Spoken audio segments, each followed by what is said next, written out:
ఎప్పుడు frocks georgette, crepe, cotton ఇలా try చేస్తూ ఉంటాం. కానీ ఈరోజు కొంచెం డిఫరెంట్గా, ట్రెండీగా కంప్లీట్ ఈ ట్రెండింగ్ గౌన్స్ మాత్రం ఫ్యాబ్రిక్ వచ్చేసి ప్యూర్ ఆర్గెన్జా మెటీరియల్ వస్తుంది.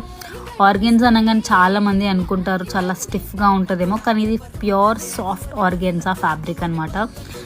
2 ఫ్రాక్స్ స్టైల్ చేస్తున్నాం, నేను చెల్లి స్టైల్ చేస్తున్నాం అనమాట. 2 సాఫ్ట్ ఉండే గాయస్, చాలా అంటే చాలా బాగుండే అండ్ కంప్లీట్ షైనీ మెటీరియల్ ఉండే. అవుట్పుట్ మాత్రం ఇంత బ్యూటిఫుల్గా ఉండే అవుట్ఫిట్స్, చాలా అంటే చాలా ప్రిటీగా, పార్టీస్కి అయితే చాలా బాగుంటుంది. హ్యాండ్స్ కూడా మంచిగా పఫ్ స్లీవ్స్ ఇచ్చారు. చిన్న చిన్న పార్టీస్కి, బయట ఫ్రెండ్స్తో వెళ్ళడానికి, డిన్నర్స్కి చాలా బాగుంటుంది. కంప్లీట్ అవుట్ఫిట్ చూసుకుంటే కూడా చాలా షైనీగా ఉండే అనమాట. నైట్ టైమ్స్లో అయితే ఇంకా బాగుంటుంది. Adding beauty to the outfit was really this puff sleeves అని చెప్పాలి. కొంచెం